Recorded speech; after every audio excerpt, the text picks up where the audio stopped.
with this event that you have coming this year, you've called it Interstellar, which is a movie I've loved and seen a few times. I know that it wasn't the movie you named it after, but yeah, tell us a little bit about what Interstellar will be. Interstellar, I think, is the next layer, the next version of the new human events, because each time they're different. And, I tune in and spend a lot of time in nature and in meditation and just giving myself, time and space to think of what wants to be brought forward. What is it that is wanting to move through me in a really deep way that is, maybe beyond what my mind has to say, even as well, of where we're at right now in humanity. So many things are changing, and it's a really creative time as well if we can kind of guide and steward that energy. So that's kind of what it feels like for me. The next layer is going deeper, both into the cosmos, but also inside, and that beautiful marriage of like earth and sky and heaven and earth and all the different types of words that can we bring that together in a really, really deep and impactful way that, honors the stardust that's within all of us and the earth and the minerals and everything else. And we're earthly beings as well. And we're many things. And I've been fascinated in my personal life and as a practitioner to just learn more and discover more. And then as I do that, then I can bring more to those environments and maybe shine light on things that most people don't talk about or haven't gone deeply into, and understanding what it is to be human and in our messiness and in our emotions and everything else, and having a space where all of that could be held, but that we can actually ground that into a new level of embodiment. And definitely something with the events that we do, it's not just a mental concept, that I don't just want teaching or ideas coming forward. So we'll often share some things and then we go into different processes because I want it landed in the nervous system. I want it embodied so that when people leave there, they are different and they are changed, but it shows up in an authentic way that their relationships start to change and their health has changes. It's not just, that was a fun weekend, great, met some good, people, had some fun, but the change happens at a deeper level, maybe even beyond what their mind understands, but maybe a few months later they've met somebody new, started a new job, new career, things change. And so that's the beautiful part I love about community and working together in this way, that I'll get messages weeks and months later, a year later, saying, hey, that impacted me in so many different ways that I didn't even understand until now. But I can trace all the steps back of what happened that weekend and what changed that weekend. And they'll share like a big letter, a big email, and I think, this is why. If we can help one person and many more, then you can change community and you can start to bring more consciousness, but it's embodied.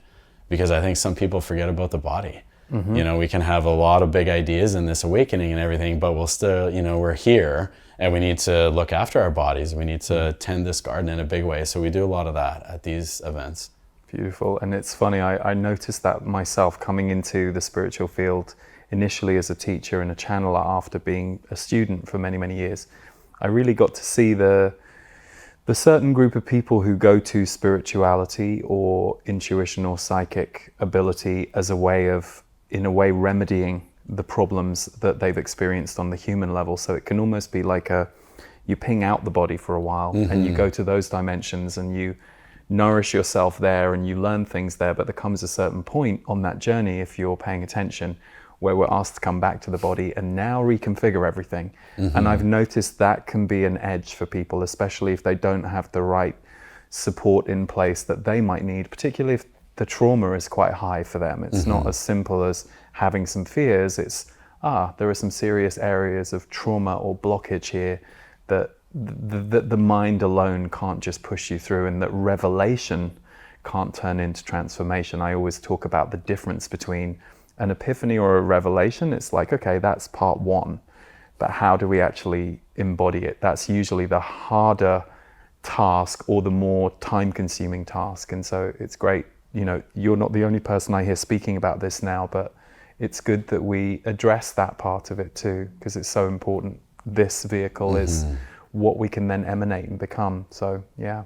Well, and I've met a lot of gifted practitioners and healers from all walks of life, and people that channel or mediums and things, and I tend to see a lot of really gifted people in my clinic and at retreats and things, and some of them have a lot of significant aspects going on with the body.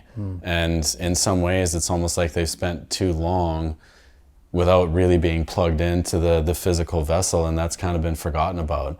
And it doesn't mean we're taking anything away from the gifting, but it's almost like the gifting needs more of a home in their system to actually flourish more. And it seems like as they come back into their bodies in a really healthy way, in a really balanced way, and maybe we need to do some clearing and detoxing, because everybody's human, me included, that they start to actually have increases in intuition and increases in the gifting that they had before, where maybe they were, thinking, well, if I get too dense in my system, I'm going to lose that gifting. But in my experience, it's actually amplified it. But they're healthier and they're more grounded and rooted, and their body is thanking them for it, and they have more energy, and their sleep gets better, and all of these different parameters that the body needs to thrive. Then it comes back online in a new way, and it seems to open up next levels for people. And I have met many of the people you just diagnosed, and some of them have been friends, and that's been an area I've noticed a lot, particularly in the intuitive or psychic realms. This idea that you don't need your body to do that, but actually I would argue the opposite is true. I know for me, when I'm channeling, it's so physical, like it's so much energy that runs through the nervous system. So that has been its own education process for me around how do I take care of myself, and that's ever evolving, particularly as we continue to get into a more intensified world. I think all of us have to constantly tweak things. Well, and paying attention to the body is something I coach everybody on, both in groups and in the clinic, that our body's speaking to us all the time. But most people, and North American culture perhaps too, without trying to blanket statement it, haven't really been taught or brought up in a lineage where that was regular practice.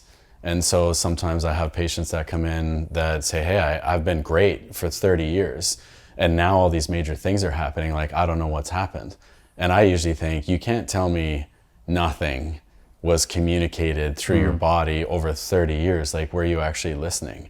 And they often were not, once we start to unpack what that means, and like, oh yeah, I have felt this thing, but it didn't seem like a big deal. And no fault to them, it was just the way that they were thinking about life at the time, or their body, or what they were taught, and focused on work, or focused on achieving, and sort of just continuing to push past the little whispers of the body.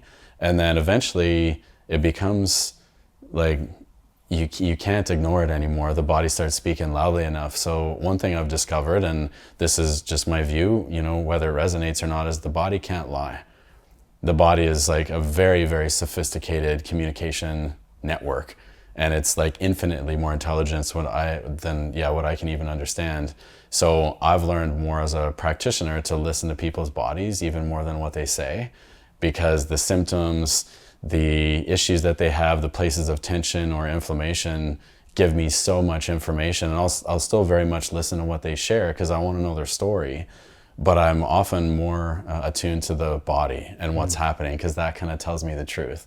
The mind can say a lot of different things.